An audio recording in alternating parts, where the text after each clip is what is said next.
ఇంకా ఒక 10 నిమిషాలు కూడా పాడితే బాగుంటుంది అనిపిస్తుంది. ఈరోజు చాలా మధురమైన పాట.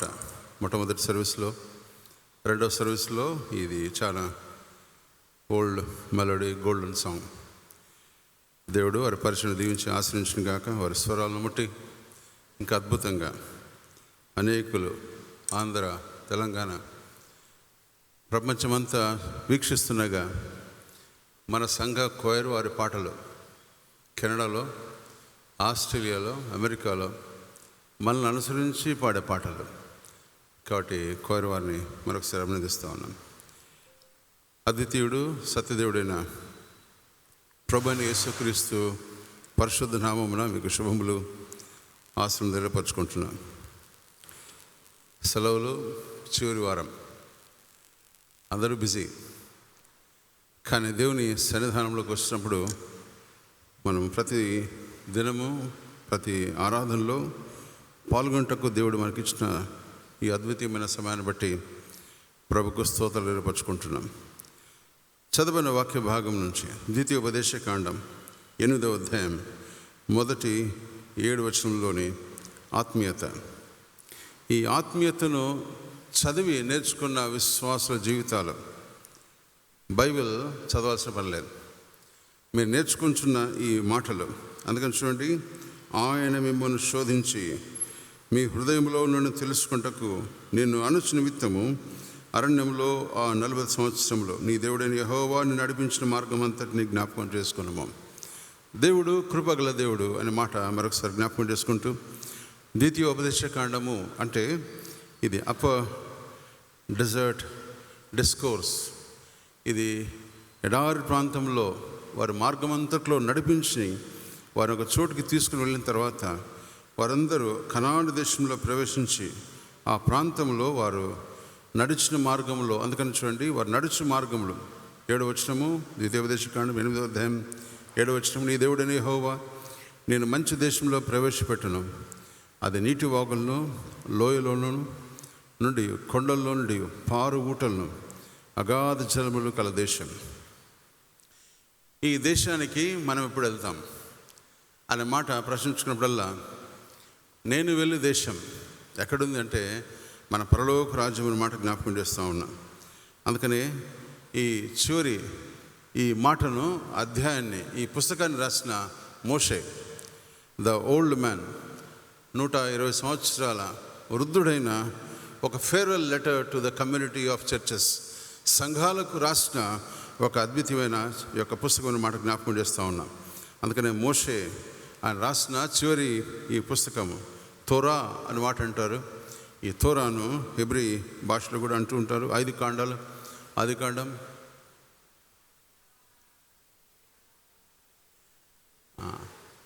ఏదో ఒక కాండం సార్ నువ్వు చెప్పుకుంటారు. ఈ కాండాలు రాశారు. ఎందుకు కాండాలు రాశారు? ఒక సండే స్కూల్ పిల్లవాడు అడిగిన మాట, సార్ కాండాలు, కవులు, లాస్ట్కు కవితలు, చివరికి ఒక మాకు వచ్చే కర్మ అంటే నేనన్నా అది కర్మ కాదురా, మనం అనుభవించే కర్మ. 2వ కొరింథీ 10వ అధ్యాయం 10వ వచనంలో మనమందరం ఆయన న్యాయపీఠం నిలబడాల్సిన దినం వచ్చినప్పుడు you have to give an account to the lord. దేవునికి నువ్వు లెక్క అప్పచెప్పాల్సిన మాటను జ్ఞాపకం చేసే అద్భుతమైన చరిత్ర. కాబట్టి వాక్యంను చదివినప్పుడల్లా ప్రభు మనతో మాట్లాడే మాటలు. అందుకని మోషేకి ఇచ్చిన 3 బిరుదులు, ఆయన ప్రవక్తగా, ఆయన రాజుగా, ఆయన యాజకునిగా తన యాజకత్వాన్ని నిర్వహించి పరిశుద్ధ పరిచయంలో ఆయన ముందుకెళ్ళాలని మాట జ్ఞాపకం చేస్తూ ఉన్నా. ఆయన క్రిస్టలాజికల్ కాన్సెప్ట్లో యేసుక్రీస్తుకు మోషేకు ఉండే సంబంధం. ఇద్దరు ఆయన పుట్టుకలో వారు ఆపదలను ఎదుర్కొన్నారు. మోషే పుట్టినప్పుడు ఫరో చంపడానికి ప్రయత్నం చేశాడు. యేసుక్రీస్తు ప్రభుల వారు పుట్టినప్పుడు ఫరో అతను చంపడానికి ప్రయత్నం చేశాడు. ఇద్దరి సర్వీసెస్ ఆర్ ఇంక్రెడిబుల్. వారు చేసిన ప్రయత్నాలు ప్రభావమైన పరిచయాలు చేసిన మాట జ్ఞాపకం చేస్తూ ఉన్నాం. అంతమాత్రం కాక ఇద్దరు rejected by their own brothers, వారి సొంత వారి చేత కూడా తృణీకరించబడిన వారు. ఇలాంటి జీవితాలను మాట జ్ఞాపకం చేస్తూ ఉన్నాం. ఇదే కాలం ఈ 8 వచనాల్లో, 7 వచనాల్లో దేవుడు నాతో ఏం మాట్లాడుతున్నాడు, దేవుడు నాతో ఏం సంధించడానికి ఇష్టపడుతున్నాడు.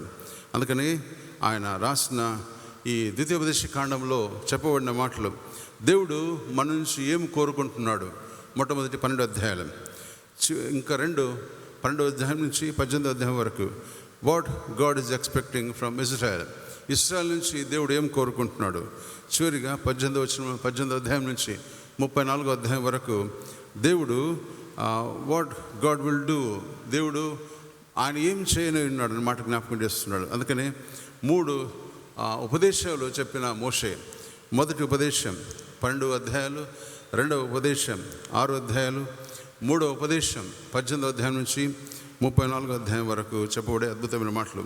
అందుకని ఈ చదవబడిన వాక్య భాగం నుంచి మనం నేర్చుకోవాల్సిన ఈ మాటలు జ్ఞాపకం చేసుకుంటూ ఈ ఉదయకాలం 3 వాగుల గురించి చెప్పి నా సందేశాన్ని ముగిస్తాను.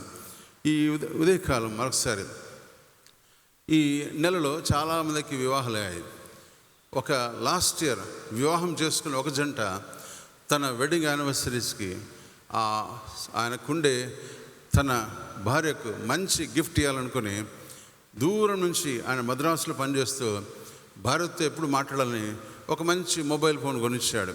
ఎందుకంటే ఆమెతో ఎక్కువ మాట్లాడలేకపోతున్నాడని ఒక మంచి మొబైల్ ఫోన్ కొనిచ్చిన తర్వాత ఆమె ఆయనతో మాట్లాడని ఇష్టపడినప్పుడల్లా, ఆయన ఫోన్ చేసినప్పుడల్లా ఈ ఫోన్ ఎప్పుడు బిజీగా వస్తూ ఉంది. కాబట్టి ఆయన అడిగాడంట, అమ్మా why you so busy on the phone అంటే, నాకు వచ్చే ప్రతి కాల్ ఆమె ఏం మాట్లాడుతుంది తెలుసా, మినిమం 2 నుంచి 3 గంటలు మాట్లాడుతుందంట. ఆయన చాలా ఆశ్చర్యపోతున్నాడు. అసలు ఫోను కొనియకుండా బాగుండు అనిపించింది. ఇంకా కొన్ని దినాల తర్వాత ఆయన ఇంటికి వచ్చాడు. ఆ రోజు సెలవు దినం. ఆమెతో చాలాసేపు మాట్లాడని ఇష్టపడ్డాడు. వెంటనే ఒక ఫోన్ కాల్ వచ్చింది. ఫోన్ కాల్ వస్తూనే ఆయన అనుకున్నాడంట, ఈమె నాతో చివరి 3 గంటల ఆ ఫోన్ మీద ఉంటుంది అనుకున్నాడు. కానీ ఆశ్చర్యం కొద్దీ ఆమె అర్ధగంటలో ఆ ఫోన్ ముగించి తన భర్త దగ్గరకు వచ్చిందంట. అప్పుడు ఆయన సంతోషం వ్యక్తపరుస్తూ, ఎంత త్వరగా ఆ ఫోన్ కాల్ కట్ చేస్తావు కాబట్టి నీకు చాలా థ్యాంక్స్, నా దగ్గర వచ్చి కూర్చొని మాట్లాడుకుందామంటే ఆమె ఏందంట, ఎవరు ఆ ఫోన్ అంటే ఆమె ఏందంట, అది రాంగ్ నంబర్ అనేదంట. అంటే రాంగ్ నెంబర్కి అర్ధగంట మాట్లాడింది ఆమె. అంటే గమనించండి, మన జీవితాల్లో దేనికి ప్రయాణం ఇస్తూ ఉన్నాం. What priority is your life. మన జీవితంలో మాట్లాడాలంటే చాలామందికి ఇష్టం. కానీ మన మాటలు రుచికరంగా ఉంటున్నాయా, మన మాటలు ప్రీతికరంగా ఉంటున్నాయా, మన మాటలు ఇతరులకు హాని చేసే మాటలు మాట్లాడుతున్నామా అనే మాట మాట్లాడుకుంటూ బైబిల్ గ్రంథంలో దేవుని వాక్యం సెలవిచ్చే అద్భుతమైన మాట, మీరు వినటానికి వేగిరపడండి, మాట్లాడటకు నిదానించండి, కోపగించటకు నిదానించండి. కానీ యాకోబు భక్తుని ద్వారా పరిశుద్ధాత్ముడు దేవుడు రాయించిన మాటలు జ్ఞాపకం చేసుకుంటూ ఆయన వాక్యము మన జీవితంలో నెరవేర్చని, ఆయన కార్యం నెరవేర్చటకు మనం సంసిద్ధతను తెలియపరిచినప్పుడు, ఆయన ఉద్దేశం నెరవేర్చటకు ఆయన మాటలు విన్నప్పుడు అనే మాట చూస్తూ 8వ అధ్యాయం మరొకసారి ద్వితీయోపదేశకాండం 8వ అధ్యాయంలో 2వ వచనంలో, మరియు నీవు ఆయన ఆజ్ఞలను గైకొందో లేదో నేను శోధించి అనే మాట. అంటే you must listen to his word. ఆయన మాటలు వింటకు మనం వేగిరి పడాలి. కానీ మాట్లాడటకు మనం వేగిరి పడుతూ, కోపగించుటకు వేగిరి పడుతూ, వినుటకు మనము వినుటకు చక్కగా ఉండాలని మాట జ్ఞాపకం చేస్తున్నాడు. అందుకని మన మాటలు ఉప్పు వేసినట్లుగా, మన మాటలు అందరికీ ఆత్మీయంగా ఉండాలని ప్రభు వాక్యం ద్వారా హెచ్చరించబడే ఈ అద్భుతమైన మాటలు. అందుకని నీ ఆత్మను రక్షించుకుంటకు శక్తిగల వాక్యమును సాత్వికంతో మీరు అంగీకరించాలని మాట జ్ఞాపకం చేస్తున్నాడు. ఈ చదవబడిన వాక్య భాగం నుంచి 8వ అధ్యాయం 7వ వచనంలో దాగి ఉన్న నీటి వాగులు అనే మాట, స్ట్రీమ్స్ అనే మాట జ్ఞాపకం చేస్తూ ఉన్నాను. అందుకని ఈ వాటర్ స్ట్రీమ్స్ మన చుట్టూ ఎక్కడున్నాయంటే చాలా మటుకు కర్నూలు ప్రాంతంలో తుంగభద్ర, హంద్రి, ఇంకా కుందూరు రివర్, పాలకొల్లు, మంగపట్నం, తిమ్మరాజులపల్లి అనే పిక్నిక్ స్పాట్స్కి మనం వెళ్ళి we wanted to be with the నీటి వాగుల వద్ద ఉండకి ఇష్టపడుతూ ఉంటాం. కానీ గమనించండి, ఒకవేళ మీకే ఒక ఆప్షన్ ఇచ్చి కోల్ సెంట్రల్ తెలుగు బాప్టిస్ట్ సంఘంలో మీరు ప్రైమ్ మెంబర్షిప్గా ఉన్నారు కాబట్టి నెక్స్ట్ ఇయర్ సమ్మర్కు ఒక పిక్నిక్ స్పాట్ మీరు ఎక్కడికి వెళ్ళాలంటే మీరు ఏం ఆలోచిస్తారు? వెంటనే will write in our book next year మేము పలానా చోటుకి వెళ్ళాలనుకున్నామని. పలానా చోటుకి వెళ్తే ఎంత బాగుంటుంది అని. ఒక ఆప్షన్ సంఘం వారు పెడితే చాలా బాగుంటుంది కదా. అందరం రెగ్యులర్గా సంఘాలకు వస్తాం, అందరం రెగ్యులర్గా సంఘానికి చందాలు కడతాం. కానీ గమనించండి, ఇక్కడ తెలుపబడిన ఒక మాట, మనం first priority will go to America అని మాట రాస్తాం. ఇంకా కొంతమంది కెనడా, ఆస్ట్రేలియా, ఇంకా యూరోప్ కంట్రీస్ అని రాస్తూ ఉంటాం. ఇంకా కొంతమంది తెలియక ఒక వ్యక్తి బెంగళూరు రాసిన పేరు ఎరిట్రియా అనే ప్రాంతం. ఎరిట్రియా అంటే ఆఫ్రికాలో ఒక చిన్న ప్రాంతం. అక్కడ సిమ్ కార్డు దొరకడం కష్టం. అంటే సిమ్ కార్డుతో పాటు ఫోన్ ఉండాలంటే ఆ వ్యక్తి చాలా ధనికుడై ఉండాలి. కానీ భారతదేశంలో ఒక్కొక్క వ్యక్తికి మినిమం అంటే కూడా ఒక 5 సిమ్ కార్డులు ఉంటాయి. 5 సిమ్ కార్డులు మీరేం వాడుతున్నారు? ఒకటి తీసి ఒకటి. అంటే మన జీవితంలో ప్రభుతో మనము చక్కగా ఉండాలంటే మస్ట్ ట్రాన్స్పరెంట్ లైఫ్ అనే మాట ప్రభు జ్ఞాపకం చేస్తుంది. అందుకనే ప్రభువు చెప్పే మాటలు, ఆయన నిన్ను శోధించి నువ్వు ఆయన మాటలు వింటున్నావో లేదో అని గైకొని ఆయన నడిపించాడు. 12 దినముల ప్రయాణాన్ని ఆయన 40 సంవత్సరాలు నడిపించాడు. ఎందుకంటే నీవు ఆయన శోధించావు కాబట్టి, నీవు ఆయన మాట వినలేదు కాబట్టి. మన జీవితాల్లో ప్రభు మాట విన్నప్పుడు దేవుడిచ్చే ఆశీర్వాదాలు, ప్రభు మాట విన్నప్పుడు దేవుడిచ్చే అద్భుతమైన మాట జ్ఞాపకం చేస్తూ ఉన్నా. అందుకనే మన జీవితాల్లో దేవుని వైపు చూసే బిడ్డలుగా ఉండాలని దేవుని వాక్యం ద్వారా హెచ్చరించబడే మాటలు. ఒకవేళ అమెరికా నువ్వు వెళ్తే, అమెరికాలో ఒక వ్యక్తి పాకిస్తాన్లో ఇరుక్కున్నాడంటే అమెరికన్ సిటిజన్ అయితే వారు హెలికాప్టర్ పంపించి, వారి దేశ అధికారులను పంపించి అతన్ని విడిపించుకొని వస్తారు. కానీ మన దేశం నుంచి ఒక వ్యక్తి కాశ్మీర్లో ఇరుక్కున్నాడంటే వాని కోసం మనం ఫస్ట్ ప్రార్థన చేస్తాం. రెండవది మంతనాలు తెలియపరుస్తాం. మూడవది వాడు ఉంటే సత్య అంటాం. అంటే how concern we have with our own people. కాబట్టి ఉదయకాలం మరొకసారి మన దేశ స్థితిని బట్టి జ్ఞాపకం చేసుకుంటూ, అమెరికాలో రోడ్డు వేస్తే ఒక 50 సంవత్సరాలు ఉంటుంది. కానీ కర్నూలులో రోడ్డు వేస్తే ఒక 2 సంవత్సరాలకు మళ్ళీ గుంతలు వస్తాయి. అంటే గమనించండి, the quality of standardised people అన్నమాట జ్ఞాపకం చేసుకుంటూ, మనం వెళ్ళే దేశంలో ఏముందో తెలుసా? పాలు తేనెలు ప్రవహించే ఆ దేశం. అంత మాత్రం కాక నీ దేవుడని యెహోవా నేను మంచి దేశంలో ప్రవేశించినట్లు అక్కడ మంచి దేశం ఉంది అనే మాట జ్ఞాపకం చేసుకుంటూ, అంత మాత్రం కాక ఆయన దృష్టి ఉంచే దేశం, ఆయన కళ్ళుండి చూచే దేశం అన్నమాట జ్ఞాపకం చేస్తున్నాడు. అందుకని నీ పితరులు అభివృద్ధి ఉంది, యెహోవా మీ పితరులతో ప్రమాణం చేసిన దేశంలోకి నీ పోవాలంటే you must be attentive, you must be active అనే మాట జ్ఞాపకం చేస్తున్నాను. అందుకని మొదటి 5 కాండాలు రాసిన ఈ మోషే చెప్పిన అద్భుతమైన శైలిని జ్ఞాపకం చేసుకుంటూ, దైవజనుడు రాసిన ఈ మోషే 5 పుస్తకాల్లో దేవుడు ఆయన చెప్పిన ధర్మశాస్త్రాన్ని పాటించే మాటలు. అందుకని ద్వితీయోపదేశ కాండం అంటే రెండవసారి చెప్పబడిన ఆ తోరా అనే మాట, ఆజ్ఞలు. మన ఇండియన్ కాన్స్టిట్యూషన్స్తో పాటు అమెరికా కానీ, యూరోప్ కానీ, స్విట్జర్లాండ్ కానీ అనేక దేశాలు ఈ ద్వితీయోపదేశ కాండం నుంచి చెప్పబడే ఆ లా పుస్తకాల్లో చేర్చబడింది అనే మాట నిపుణులైన వారు చాలామంది చెప్పారు. అందుకని ద్వితీయోపదేశ కాండం is a basic constitutional rights for a Christian community. మనము దీన్ని చదివితే మనం ఎలా ఉండాలా, కుటుంబంతో ఎలా మెలగాల, ఏ రీతిగా మాట్లాడాలా, ఏ రీతిగా నడుచుకునాలా అని చెప్పబడే ఈ అద్భుతమైన శైలిని వ్రాయించిన ద్వితీయోపదేశ కాండం మాట జ్ఞాపకం చేస్తూ ఉన్నా. అందుకని ద్వితీయోపదేశ కాండంలో వ్రాయించబడ్డ అనేకమైన ప్రపంచ లా పుస్తకాలు, దీని నుంచి రాసిన అనేకమైన పుస్తకాలను మాట జ్ఞాపకం చేస్తూ ఉన్నా. అందుకని ఉదయకాలము ఈ ద్వితీయోపదేశ కాండంలో రాయించబడ్డ ఈ అద్భుతమైన శైలిని జ్ఞాపకం చేసుకుంటూ, ఈ ఉదయకాలము వాగులు అనే మాట జ్ఞాపకం చేసుకుంటూ 3 అద్భుతమైన వాగులు మీ ముందు ఉంచడానికి ఇష్టపడుతున్నా. మొట్టమొదటి వాగు పేరు గమనించండి, అది కీషోను అనే మాట జ్ఞాపకం చేస్తూ ఉన్నా. కెరీతు వాగు అనే మాట జ్ఞాపకం చేస్తూ ఉన్నా. రెండవ వాగు పేరు కీషోను వాగు. మూడవ వాగు పేరు కిద్రోను. ఈ 3 వాగుల ద్వారా ప్రభు నాతో ఏం మాట్లాడుతున్నాడు, ఈ మాటల ద్వారా దీనిలోని అర్థాలు ఏ రీతిగా నాతో ఇదే కాలం మాట్లాడుతున్న మాట జ్ఞాపకం చేసుకుంటూ నా సందేశంలో ముందుకెళ్తా ఉన్నా. గమనించండి, ఆస్ట్రేలియాలో ఏది చాలా దూరమైన వాగు అంటే ప్రపంచంలో ప్రసిద్ధి చెందిన ఒక వాగు పేరు, ఆస్ట్రేలియాలో ఉండే ఒక చాలా పొడవైన వాగు, అది దాదాపు 320 కిలోమీటర్లు ఉంటుందని మాట జ్ఞాపకం చేస్తూ ఉన్నా. దాని పేరు బిల్బాంగ్. ఈ బిల్బాంగ్ వాగు దాదాపు 320 కిలోమీటర్లు, చాలా పొడవైనది మాట జ్ఞాపకం చేస్తూ, అలాంటి వాగుల యొద్ద దేవుడు ఎందుకు నడిపిస్తూ ఉన్నాడు? నడిపించిన తర్వాత ఎందుకు is very specific about the people to be there, అక్కడ ఉంటకు దేవుడు ఎందుకు ఇష్టపడుతున్నాడు, దాని ద్వారా నేనేమి నేర్చుకున్నానని ఉదయకాలం నేర్చుకుంటూ మనం ముందుకెళ్దాం. అందుకని దేవుడు మనం నడిపిస్తాడన్న మాట జ్ఞాపకం చేశా. యెహెజ్కేలు గ్రంథం 47వ అధ్యాయంలో ఆయన నడిపించడానికి ఇష్టపడినప్పుడు ఆయన కొలచి ఆయన నడిపిస్తాడు. ఆయనే ముందు నడిచి నిన్ను నడిపిస్తాడు. ఆయన ఎత్తైన మార్గంలో నడిపిస్తాడు, లోతైన లోయలో నడిపిస్తాడు. అందుకని వారు ఆ వాగులో వెళ్ళినప్పుడు కూడా, ఆ బాకానులో వెళ్ళినప్పుడు కూడా తొలకరి వాడితో దేవుడు వారిని నడిపించే దేవుడు అనమాట. మరొకసారి జ్ఞాపకం చేస్తా ఉన్నా. అందుకని గమనించండి, మొదటి రాజుల గ్రంథం 17వ అధ్యాయం 3-4 వచనంలో మొట్టమొదటి వాగు గురించి నేర్చుకుందాం.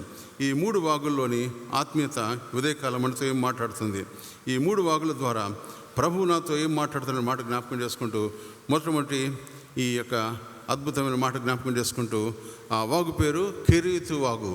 ఈ కెరీతు వాగు గురించి చాలా అద్భుతమైన చరిత్ర రాయబడింది.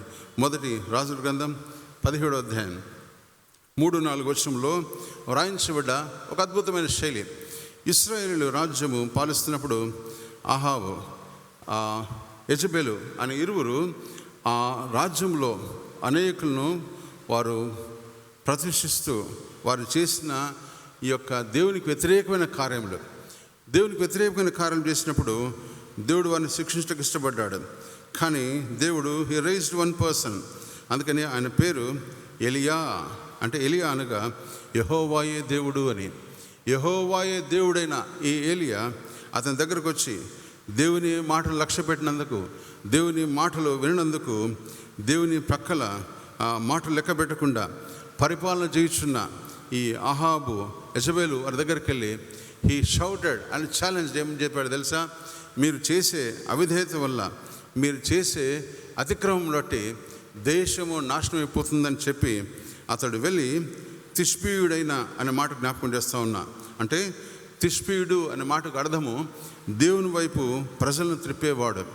ఈ ఎలియా అతడు పరాక్రమ గల యెహోవా యందు విశ్వాసం ఉంచి యెహోవాయే దేవుడని తెలుసుకున్న ఎలియా, తిష్బీయుడైన వాడైన ఈ వ్యక్తి, దేవుని వైపు ప్రజలను ఆకర్షించక ఇష్టపడ్డ ఈ వ్యక్తి వెళ్ళి ఈ అహాబు దగ్గరికి వెళ్ళి ఎలియా తన జీవితం ద్వారా అనేకులను ప్రభు వైపు ప్రత్యేకించుకొని తిప్పిన ఈ వ్యక్తి అతని దగ్గరికి వెళ్ళి చెప్పిన మాట, ఇక్కడి నుంచి 3.5 సంవత్సరంలో వర్షమైనను మంచైనను మీకు కురియదు అని చెప్పి అతను ఎందు ఛాలెంజ్ చేసి ముందుకు వచ్చాడు. చూడండి, అహాబ్ దగ్గరికి వచ్చి ఏలియా అతడు నీ దృష్టికి, నీ ప్రభు దృష్టికి నువ్వు అయోగ్యుడు అని చెప్పాడు.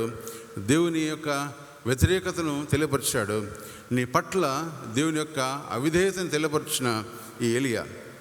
అందుకని చూడండి, ఒకవేళ if you are given the freedom, సంఘ కాపరిగా నీకు ఇచ్చిన బాధ్యతలు, ఒకవేళ సంఘంలో ఒక అధికారిగా ఉండే బాధ్యతల్లో నీవు వెళ్ళి ఒక ఎమ్మెల్యే ముందు, ఎంపీ ముందు, ఈ ముందు చెప్పగలవా? చెప్పే ధైర్యం మనకుందా? వెంటనే will be behind the bars అనే మాట జ్ఞాపకం చేస్తూ ఉన్నా. చూడండి, ఈ ప్రవక్త అయిన ఎలియా రాజు దగ్గరికి వెళ్ళి చెప్పిన ఒక అద్భుతమైన మాట, 3.5 సంవత్సరంలో he predicted there is no rain అనే మాట చెప్పినప్పుడు ఆ అహాబు అతన్ని కోపగించుకొని అతన్ని చంపడానికి ఇష్టపడినప్పుడు ఎలియా పరిగెత్తి అతడు పారిపోయినప్పుడు ఒక చోట దేవుడు ఏర్పాటు చేసిన ఒక చక్కని చోటుకి నడిపించాడు. ఆ చోటే, ఆ పేరు కెరీతు వాగు అని మాట జ్ఞాపకం చేస్తూ ఉన్నా. కెరీతు వాగుకు ఏమని అర్థం ఉందంటే, కెరీతు అనగా దేవుడు అతడు ప్రత్యేకించుకున్నవాడు అని అర్థం. కెరీతు అంటే ఒక ప్రత్యేకత. దేవుడు నిన్ను ఎక్కడ నడిపిస్తున్నాడు? ఒక ప్రత్యేకమైన చోటుకి నడిపిస్తూ ఉన్నాడు, ఒక ప్రత్యేకమైన స్థితిలో ఉంటకు నడిపిస్తున్నాడు. ఒకవేళ నన్ను ప్రశ్నించుకుందాం, మన జీవితాలు ఒంటరిగా ఎక్కడో వెళ్ళిపోయే జీవితాలు, మన జీవితాలు ఎక్కడో కొట్టుమిట్టాడిపోతున్నప్పుడు దేవుడు నిన్ను ప్రత్యేకించుకొని ఆయన పేరు పెట్టి నిన్ను ఏర్పాటు చేసుకొని స్వజనులుగా ఆయన పేరు పెట్టి పిలిచి నాటబడిన సంఘంలో నువ్వు ఏర్పాటు చేయబడినప్పుడు మన జీవిత విధానం ఏమై ఉంటుంది అన్నమాట జ్ఞాపకం చేస్తూ ఉన్నా. యెషయా గ్రంథంలో చెప్పబడిన మాట, నిన్ను ఆయన సరి చేశాడు. చదువుదాం, యెషయా గ్రంథం 5వ అధ్యాయం. యెషయా గ్రంథం 5వ అధ్యాయం 1వ వచనం. నా ప్రియుని గురించి పాడదను, అతడు ద్రాక్ష తోటను బట్టి నా కృష్ణుడని వాని గురించి పాడదను. సత్తువ గల భూమి గల కొండ మీద నా ప్రియునికి ఒక తోట, ద్రాక్ష తోట ఉండెను. అతడు దాన్ని బాగుగా త్రవ్వి రాళ్ళునేరి అందులో శ్రేష్టమైన ద్రాక్ష తోటను నాటించను. దాని మధ్య బుర్జు ఒకటి చేయించి ద్రాక్ష తోటను తొలగించను. ద్రాక్ష పనులు ఫలింపవాలని ఎదురు చూచుండెను, కానీ అది కారు ద్రాక్షలు కాచను.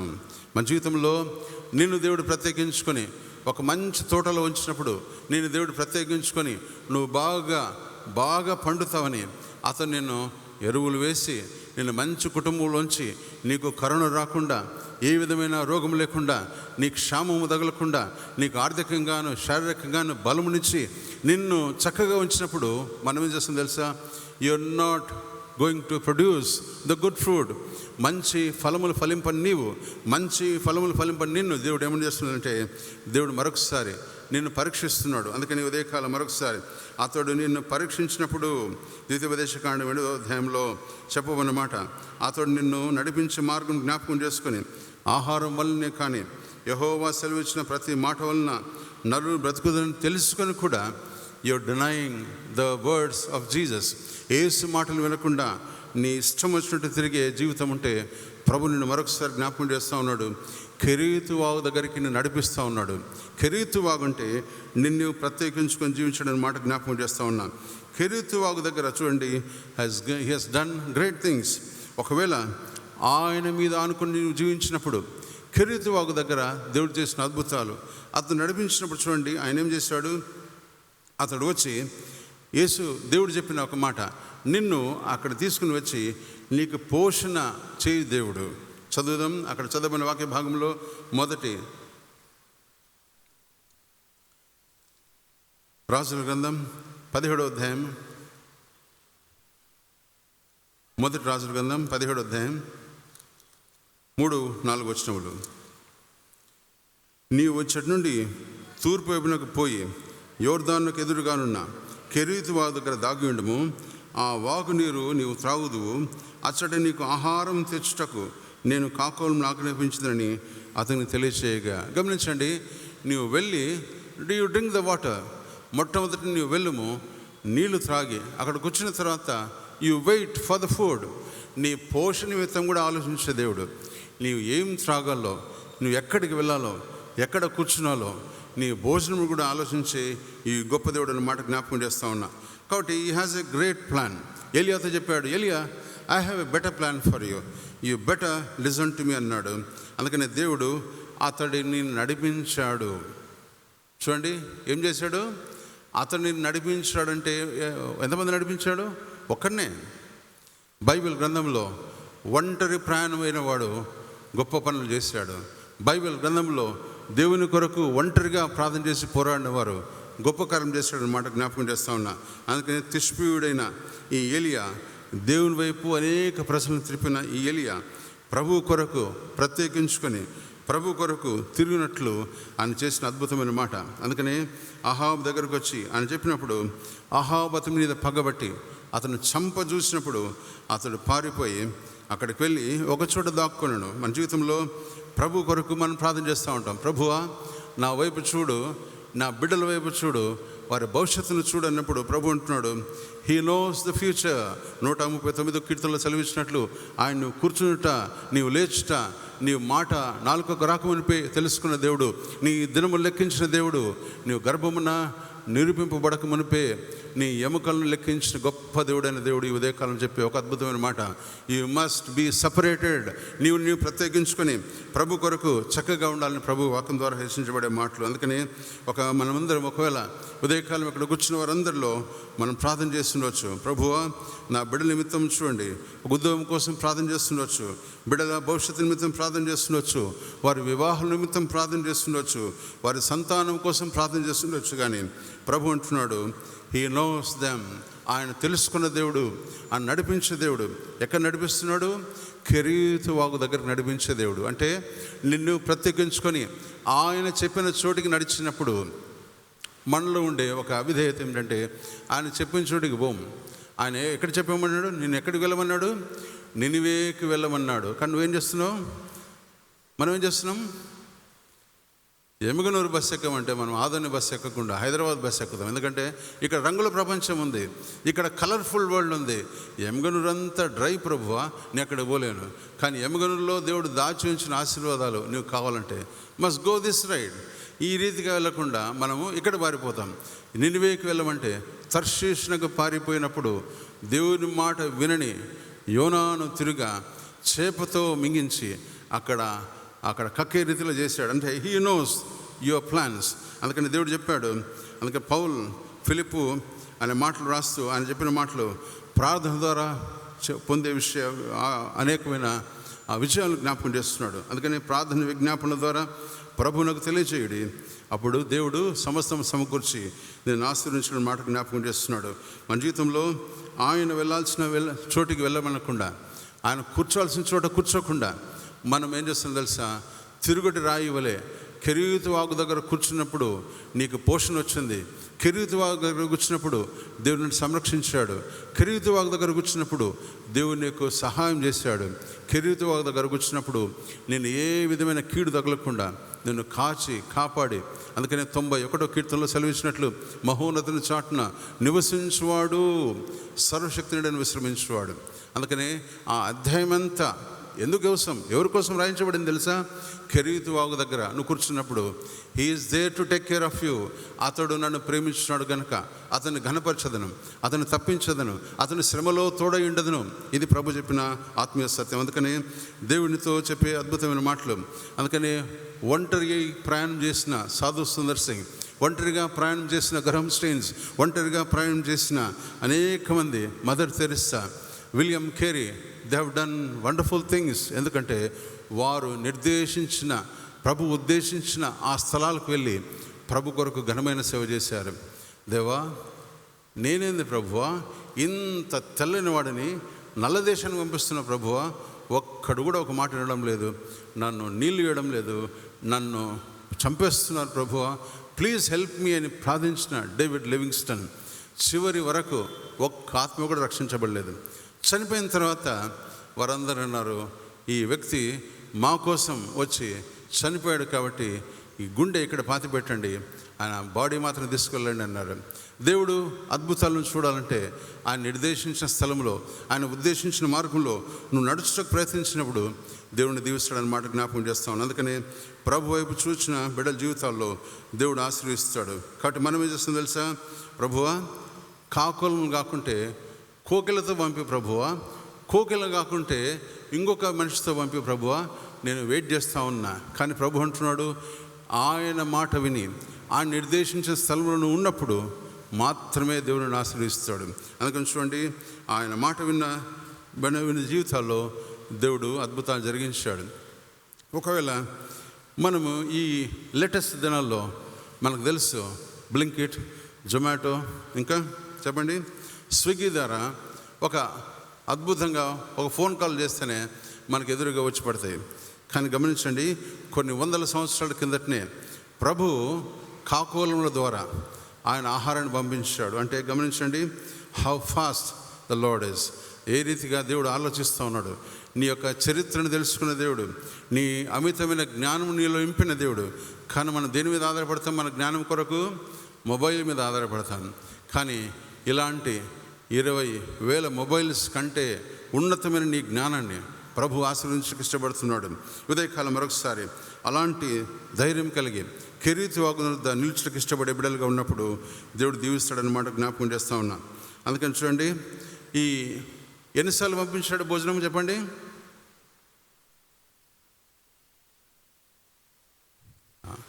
సార్ ఇస్ రైట్, 2 సార్లు, ఉదయమున సాయంకాలమున. అప్పుడే డిసిప్లిన్ చెప్పాడు దేవుడు. కానీ ఇప్పుడు ఏం చేస్తున్నాం మనము? ఎన్నిసార్లు తింటాం మనం భోజనము? ఉదయం 10 గంటలకు, 12 గంటలకు, 3 గంటలకు, 6 గంటలకు, 10 గంటలకు, ఎక్కువైతే రాత్రి కోల్ సెంట్లో తెలుగు బాప్టిస్ట్ సంఘంలో 12 గంటలకు భోజనాలు పెడుతుంటే కూడా వస్తాం. అంటే ఎన్నిసార్లు తినడానికి ఇష్టపడతాం మనము? ఎన్నిసార్లైనా భోజనం ఉందంటే పరిగెత్తి వచ్చేది. మేము బెంగళూరులో పనిచేస్తున్నప్పుడు హొస్కోట అనే ఒక ప్రాంతంలో ఏమవుతుంది తెలుసా? అక్కడ 4 AM బిర్యానీ, 4 గంటలకు మటన్ బిర్యానీ పెడతారంటే నేను మేము చేత కదండి, అంత దూరం దానికోసం మేము రాలేము. కానీ ఒకసారి గూగుల్ చేసి చూశాను, 4 గంటలకు దాదాపు 2 నుంచి 3 కిలోమీటర్ల మనుషులు లైన్లో నిలబడి భోజనం చేస్తూ ఉన్నారు. అంటే ఎంత ఆరాటపడుతూ ఉన్నారు, ఎంత ఆలోచిస్తూ ఉన్నారు గమనించండి. ఉదయకాలము ప్రభు మనతో చెప్పిన మాట, he wanted to discipline your life. ఉదయమున సాయంకాలమున ప్రార్థించి, ఉదయమున పని చేయటకు ప్రార్థించినప్పుడు భోజనం వస్తూ ఉంది, సాయంకాలమున నువ్వు నిద్రపోతున్నప్పుడు ప్రార్థించినప్పుడు భోజనం వస్తూ ఉంది. కానీ దేవుడు వారిని సమకూర్చుని మాట జ్ఞాపకం చేసినాడు. దేవుడు కూడా కొంచెం ఎక్స్ట్రా గ్రేస్ చూపించాడు. పాత నిబంధన గ్రంథంలో నిర్గమాకాండంలో దేవుడు వారిని విడిపించినప్పుడు ఏం చేశాడు చెప్పండి? మన్నాను కురిపించాడు. అందుకని చూడండి 8వ అధ్యాయం, ద్వితీయోపదేశకాండం 8వ అధ్యాయంలో చూడండి, వారు బ్రతుకుదురని చెప్పాడు. 3వ వచనంలో ఆహారం వలన కాక యెహోవా సెలవిచ్చిన ప్రతి మాట వలన నలుగురు బ్రతుకుదురని నీకు తెలియజేయుటకు ఆయన నిన్ను అణచి నీకు ఆకలి కలగజేసి, నీవే కానీ నీ పితరులే కానీ ఎన్నడెరగని మన్నాతో నిన్ను పోషించను. అసలు ఆకలి పుట్టించేది కూడా దేవుడే అంట.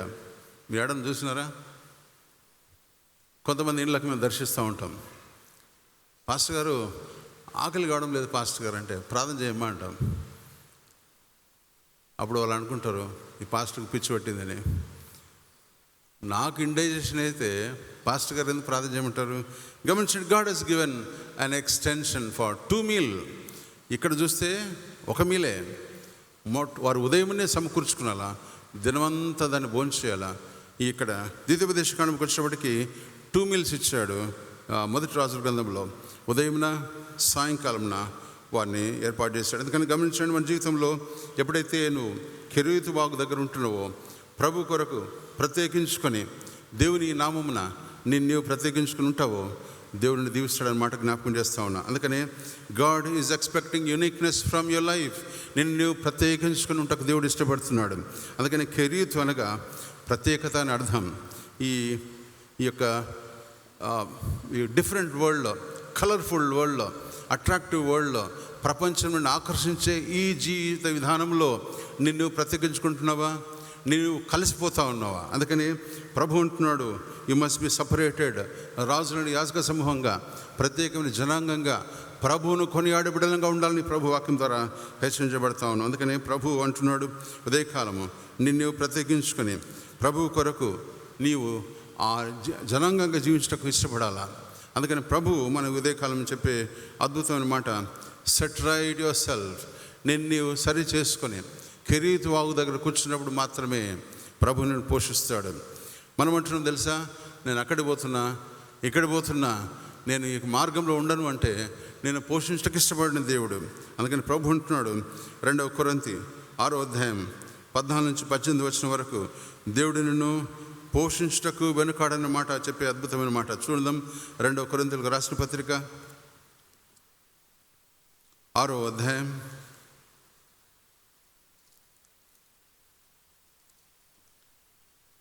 14 నుంచి 18 వచనంలో చదువుకుందాం.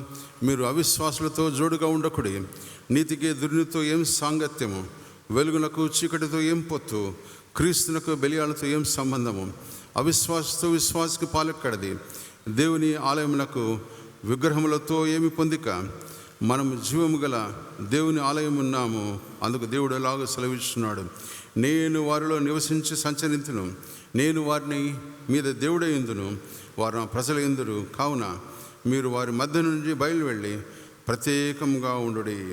ప్రభు కోరుకునే విధానం మస్ట్ లివ్ సపరేట్ లైఫ్. కానీ మన జీవిత విధానంలో ఏం చేస్తుందో తెలుసా? ప్రభువా అందరితో కలిసి ఉంటే అన్నీ బాగుంటాయి అనుకుంటాం, కానీ ప్రభు అంటున్నాడు, you must be separated community.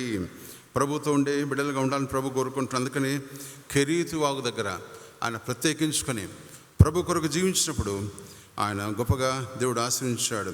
అందుకని ఒకవేళ ఉదయకాలం, ప్రభువా నాకు రావాల్సిన భాగం రాలేదు, నాకు చెందవలసిన ఆ portion somebody has taken away, నేను నీ కొరకు ప్రయాసపడుతున్నప్పుడు నాకు అడ్డంగా వచ్చే అనేకమైన శోధనలు, కానీ ప్రభు అంటాడు ఉదయకాలము నీవు ప్రభు మీద ఆనుకొని జీవించినప్పుడు, అందుకని అంటున్నాడు, ఏమన్నాడు తెలుసా? హి సెడ్ మూవ్ ఆన్, మీరు దాటి సాగిపోవుడి అని చెప్పినాడు. సాగిపోయినప్పుడు ఏమన్నా తెలుసా, God will prepare you to reach many things అనే మాట జ్ఞాపకం చేస్తూ ఉన్నా. అందుకని ఒకవేళ ప్రభు వైపు చూసినప్పుడు చాలామంది విశ్వాసుల జీవితాల్లో, ముఖ్యంగా పాస్టర్స్, మా జీతం కొంచెమే పాస్టర్ గారు అండి, మేమేం చేయాలా? ప్రభు మీద అనుకుని జీవిస్తూ ఉన్నామా? ప్రభు మీద అనుకుని జీవించినప్పుడు ఉన్నతంగా దేవుడు ఆశీర్వదిస్తాడు. ప్రభు వైపు చూసినప్పుడు నీ బిడ్డల జీవితాలను దేవుడు పదిలపరుస్తాడు అన్నమాట జ్ఞాపకం చేస్తూ ఉన్నా. నాకు తెలిసి ఒకసారి ఒక బైబిల్ కాలేజీలో ఒక వ్యక్తి has to pay the fees, 60,000 రూపాయలు కట్టుకుంటే అతన్ని బయటికి గంటేస్తారని చెప్పినప్పుడు he was in dear prayers, ప్రార్థించినప్పుడు అనుకోకుండా ఒక స్కాలర్షిప్, ఏం స్కాలర్షిప్ తెలుసా? It's from senate of Serampore, ప్రత్యేకించుకొని ఆ మంచి స్టూడెంట్స్కి ఇచ్చే స్కాలర్షిప్తో ఆ బిడ్డను దర్శించినప్పుడు అతను చక్కని పాస్ అయిపోయాడు అన్నమాట జ్ఞాపకం చేస్తూ ఉన్నాను. ఉదయకాలము ప్రభు ఇచ్చే గొప్ప ఆత్మీయతలో నువ్వు నడుస్తున్నావా? నీ జీవితంలో ఎన్నో మేలు దేవుడు చేశాడు. నిన్ను దేవుడు దర్శించినప్పుడు ఎన్నో కృపలు కనపరిచాడు. కానీ మన జీవితంలో ఎలియా లాంటి జీవితం, దేవా కెరీతు వాగు దగ్గర నేను కూర్చున్నప్పుడు నువ్వు ఆశీర్వదిస్తావు అన్న మాట చెప్పినప్పుడు దేవుడిని దీవిస్తాడు అన్నమాట జ్ఞాపకం చేస్తూ ఉన్నా. అది మొట్టమొదటి ఆత్మీయ సత్యం. రెండవ వాగు పేరు జ్ఞాపకం చేస్తూ ఉన్నా. ఆ వాగు పేరు కిద్రోను వాగు అనే మాట జ్ఞాపకం చేస్తూ ఉన్నా. మొదటి రాజుల గ్రంథం 18వ అధ్యాయం, మొదటి రాజుల గ్రంథం 18వ అధ్యాయం 40వ వచనం మాట జ్ఞాపకం చేస్తూ ఉన్నా. చదువుదాం. మొదటి రాజులు 18:40 వచనం. అప్పుడు ఏలియా ఒకరిని తప్పించుకొని పోనీయక బయలు ప్రవక్తలను పట్టుకుని నేను వారికి సెలవేగా జనులు వారిని పట్టుకుని ఏలియా కిషోను వాగు దగ్గరికి వారిని తీసుకొని పోయి అక్కడ వారిని వధించను. దేవుడు మన జీవితంలో ఏమని బోధిస్తూ ఉన్నాడు చూడండి. చారిత్రకమైన ఒక అద్భుతమైన ఘట్టం ఈ మొదటి రాజుల గ్రంథం 18వ అధ్యాయం అంతా రాయించబడింది. ఏమని రాయించబడింది చూడండి. ఈ సెడ్ బయలా ప్రార్థన చేయి, కానీ మేము ప్రార్థన చేస్తాం. మన దేవుడైన యెహోవా, ఎంత అద్భుతమైన మాట చూడండి. మన దేవుడైన యెహోవా ఆయన దాన్ని బలిపీఠమును బాగు చేసి యెహోవా వాక్కు ప్రత్యక్షమైన మాట చూస్తూ ఉన్నాం. అందుకని 18వ అధ్యాయంలో ఈ అధ్యాయం అంతా ఒకవేళ ఇంటికి వెళ్తే చదవండి. What God has done in the life of Elijah అనే మాట జ్ఞాపకం చేస్తూ కిద్రోను వాగు దగ్గర దేవుడు ఏ రీతిగా అద్భుతాన్ని చేశాం సార్. కిషోను వాగు దగ్గర ఏ రీతిగా దేవుడు అద్భుతాన్ని చేశాడు. కిషోను వాగు దగ్గర ద ఛాలెంజెస్ దే మేడ్ అనే మాట జ్ఞాపకం చేస్తూ ఉన్నా. కిషోను వాగు దగ్గర 450 మంది బయలు ప్రవక్తలు, 400 మంది అషేరా దేవి ప్రవక్తలు, వారందరినీ దేవుడు ఏం చేస్తాడు తెలుసా? He gave a challenge.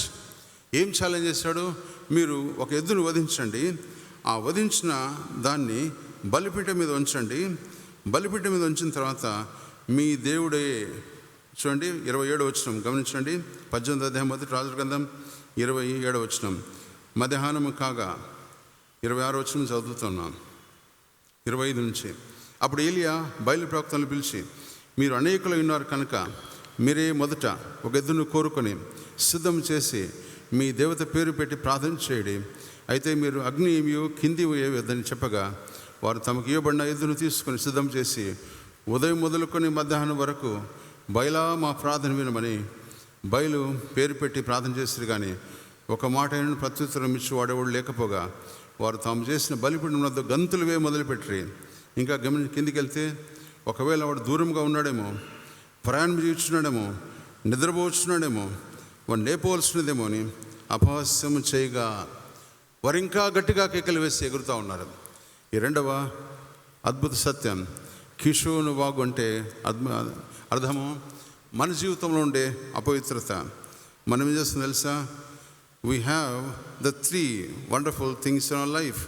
ఎందుకంటే లోకంతో స్నేహం అనే బయలు, కోపము అనే బయలు, అసూయ అనే బయలు, లోక సంబంధమైన వాటితో ఉండే బయలు, దేవునికి లోబడిన తత్వం అనే ఈ బయలు. వీటన్నిటినీ ప్రభు ఉదయకాలం జ్ఞాపకం చేస్తున్నాడు. You must kill it of. వారిని ఖండించండి, వారిని తీసివేయండి, వాటిని కొట్టివేయండి అనే మాట ప్రభు జ్ఞాపకం చేస్తున్నాడు. అతిగా జీవించినప్పుడు దేవుడు మన జీవితాలను ఆశ్రయిస్తాడు. చదువుకుందాం. హెబ్రీయులకు రాసిన పత్రిక 4వ అధ్యాయం. హెబ్రీయులకు రాసిన పత్రిక 4వ అధ్యాయం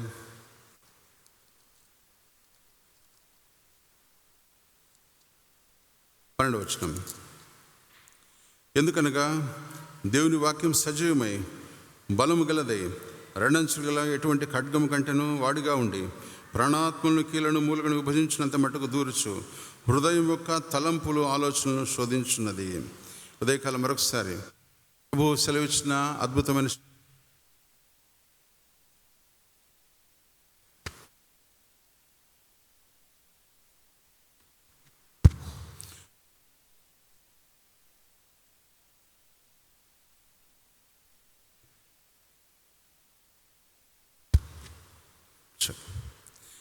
ద్వితీయోపదేశ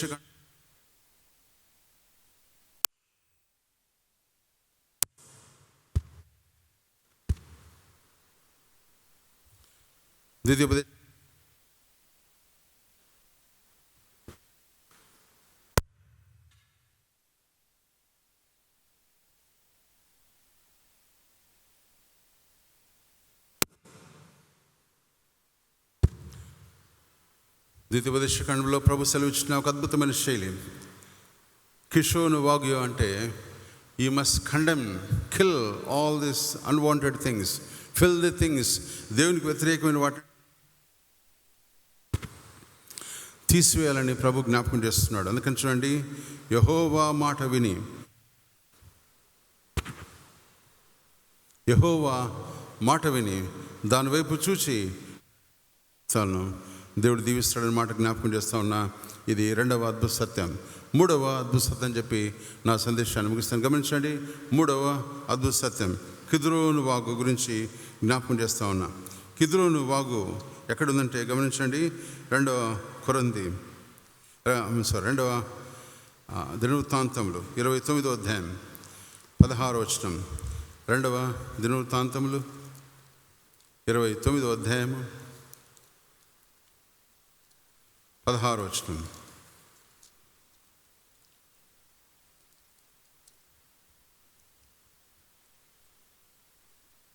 పవిత్రపరచుటకై యాజకులు యెహోవా మందిరపు లోపలి భాగములకు పోయి యెహోవా మందిరంలో తనకు కనపడిన నిషిద్ధ వస్తువులన్నీ యెహోవా మందిరపు ఆవరణలోకి తీసుకుని రాగా లేవీయులు వాటిని ఎత్తి కిద్రోను వాగులో పడవేసిరి.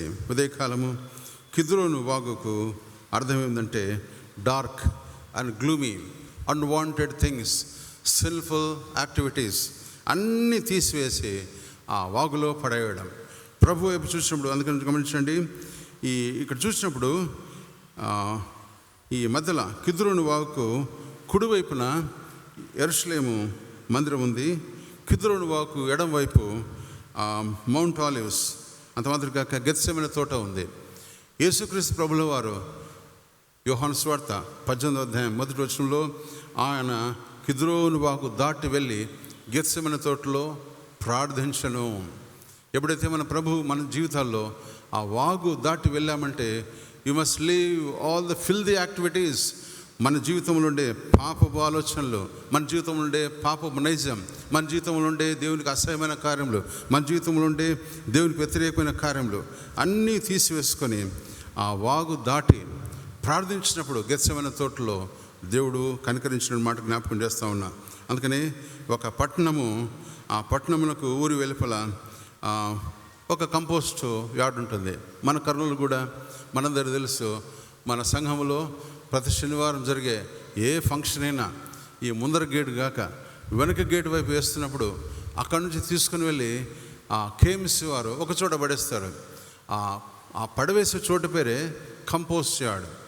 ఈ కంపోస్ట్ యార్డ్ పేరే కిద్రోను అనే మాట జ్ఞాపకం చేస్తూ ఉన్నా. అంటే ఈ మురికి, ఆ మలినము ఉండే ఈ పట్టణాన్ని క్లీన్ చేసే ప్లేస్ అంతా ఆ ప్లేస్లో పడేస్తారు.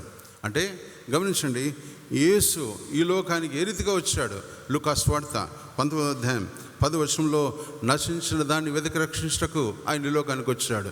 నీలో ఉండే మలినాన్ని, నీలో ఉండే అపవిత్రతను, నీలో ఉండే వ్యతిరేకతను, నీలో ఉండే ఆ దుర్మార్గతను, నీలో ఉండే ఎదురాడే తత్వాన్ని, నీలో ఉండే లోబడిన తత్వాన్ని ప్రభువు తీసివేసి he wanted to give you a peaceful life. నిన్ను దేవుడు అద్భుతంగా ఉంచడానికి ఇష్టపడుతున్నాడు అన్నమాట జ్ఞాపకం చేస్తా ఉన్నా. అందుకని కిద్రోను వాగులో ఎవరుంటారు? దేవుడు అంటున్నాడు, కిద్రోను వాగు దాటుకెళ్ళి ఆయన శాపగ్రస్తంగా సులోమాను మీద మరణించాడు. నీ పొందవలసిన శిక్ష ఆయన పొందాడు. నీ పొందవలసిన ఆ యొక్క పాపమును ఆయన భరించాడన్నమాట జ్ఞాపకం చేస్తా ఉన్నా. ఆయనే భరించి నిన్ను ఆయన తీసివేశాడు. నీలో ఉండే పాప స్వభావాన్ని నీ నుంచి ఆయన కోరుకుంటున్నాడు. He wanted to give you a new life. నిన్ను ఆయన ఉన్నతంగా దీవించడానికి ఇష్టపడుతున్నాడు అన్నమాట జ్ఞాపకం చేస్తూ ఉన్నా. చివరిగా ఒక మాట చెప్పి నేను ముగిస్తాను. దావీదు తన జీవిత విధానంలో తన కుమారుడైన సొలొమోను పిలిచి చివరి దశలో ఒక మాట చెప్పారంట. దావీదు, నా జీవిత కాలంలో ఒక వ్యక్తితో మాత్రమే నేను కష్టపడ్డా. ఆ వ్యక్తి పేరు షిమీ. ఆ వ్యక్తి ఎక్కడ పడితే అక్కడ దావీదును ఇష్టం వచ్చినట్టు మాట్లాడడం, దావీదును ఇష్టం వచ్చినట్టు వ్యతిరేకంగా ఆయన తీర్పు తీర్చినప్పుడు దావీదు అన్నాడంట, Solomon, now this is your time, నేను వెళ్ళిపోతున్నా, నువ్వు చేయాల్సిన పని చెయ్యి అన్నప్పుడు సొలొమోను షిమీని పిలిచి ఒక మాట చెప్పాడంట. మొదటి రాజుల గ్రంథం 2వ అధ్యాయం 37వ వచనంలో షిమీని పిలిచి ఏం చెప్పాడంటే, షిమీ, నీవు బ్రతుకు దినంలో నీవు బ్రతుకు, ఒకవేళ నీవు కిద్రోను వాగు దాటి అవతలికి వెళ్తే నువ్వు చచ్చినవాడవే. మన జీవితంలో గమనించండి, మొదటి రాజుల గ్రంథం 2వ అధ్యాయం 37వ వచనంలో ఆయన కిద్రోను వాగు దాటి వెళ్ళి మరణమును కొని తెచ్చుకున్నాను. మన జీవితంలో మరణానికి సంసిద్ధమైన మన జీవితాలు, పాపముతో చుట్టబడిన మన జీవితాలు, అపహాస్యతతో కూడుకున్న మన జీవితాలు, ఆయాసంతో కూడుకున్న మన జీవితాలు ప్రభువు శుద్ధి చేశాడు, స్థిరపరిచాడు. ఎందుకంటే ఆ వాగులో ఏమేస్తారంటే అన్ని మాలిస్, దేనికి వ్యతిరేకమైన వాటన్నిటినీ ఆ వాగులో వేసేవారు. కానీ ప్రభు నీ పాప భారాన్ని తీసివేసి ప్రభు ఉంటకు ఇష్టపడినాడు నీతో. కాబట్టి ఈ ఉదయకాలం మరొకసారి యోహాను 18వ అధ్యాయం 1వ వచనంలో గమనించండి. యోహాను సువార్త 18వ అధ్యాయం 1వ వచనంలో ఆయన కిద్రోను వాగు దాటి వెళ్ళి ఆ యొక్క మందిరంలో, ఆ వనములో వెళ్ళి ప్రార్థించిన యేసు మాటలు చెప్పి తన శిష్యులతో కూడా కిద్రోను వాగు దాటిపోయాను. అక్కడ ఒక తోట ఉండెను, దానిలోనికి ఆయన శిష్యులతో కూడా వెళ్ళాను. ఇదే కాలం ప్రభు నిన్ను స్వస్థపరచు జ్ఞాపకం చేస్తూ ఉన్నా. ఉదయకాలం మరొకసారి వలసిన ఆ పాపమును ఆయన తీసివేసి నిన్ను అద్భుతంగా దాచడానికి ఇష్టపడ్డ ప్రభు అనే మాట జ్ఞాపకం చేస్తూ ఉన్నా. కాబట్టి 3 వాగుల అద్భుతమైన చరిత్ర. మొట్టమొదటి వాగు పేరు కెరీతు వాగు. కెరీతు వాగు అంటే ప్రభు నీలో ప్రత్యేకతను చూసడానికి ఇష్టపడుతున్నాడు. కిషోను వాగు అంటే నీలో ఉండే పాపమును, అపవాదనమును, నీలో ఉండే దేవునికి వ్యతిరేకమైన కార్యములు, కోపమును, అంధకారమును దేవుడు తీసివేసి వాక్యమైన ఖడ్గము తీసివేయాలని కోరుకుంటున్నాడు. 3వ వాగు పేరు కిద్రోను వాగు అంటే పాప భారాన్ని ఆయన తీసివేసి నిన్ను పరిశుద్ధతలను పిలుచుకోవడానికి ఇష్టపడ్డ ఈ గొప్ప దేవుడు అన్నమాట జ్ఞాపకం చేస్తూ ఉన్నా. కాబట్టి ఇదే కాలము ఈ 3 వాగుల ద్వారా ప్రభు నీతో నాతో మాట్లాడి ఆయన వైపు చూస్తకు దేవుడు మనకు సహాయం చేయను గాక. ప్రార్థన చేసుకుందాం. గొప్ప దేవా, పరిశుద్ధుడానికి వందనాలు, స్తోత్రాలు చెల్లిస్తున్నాం. ఇదే కాలం మరొకసారి నీ ఉన్నతమైన నామాన్ని బట్టి వందనాలు అని మా ప్రభువా. ఈ 3 వాగుల ద్వారా మా ప్రభువా, కెరీతు వాగు ద్వారా దేవుడు మా ప్రభు మాలో ప్రత్యేకతను చూసడానికి ఇష్టపడుతున్నాడని, కిషోను వాగు ద్వారా ప్రభు వాక్యం అనే ఖడ్గమిచ్చే మమ్మల్ని సంధించి పవిత్రతలకు నడిపించడం ప్రార్థన చేస్తూ ఉన్నాం. కిద్రోను వాగు ద్వారా మా భారాన్ని మోసి, మా పాప భారాన్ని తీసివేసి పరిశుద్ధతలకు నడిపించిన ప్రభువును కొనియాడుతూ జ్ఞాపకం చేసుకుంటూ అరితిగా జీవించే బిడ్డను దీవించి ఆశ్రయించి మహిమపరచుకోమని యేసుక్రీస్తు దీవెనామమున ప్రార్థన చేస్తున్నాం తండ్రి. ఆమేన్.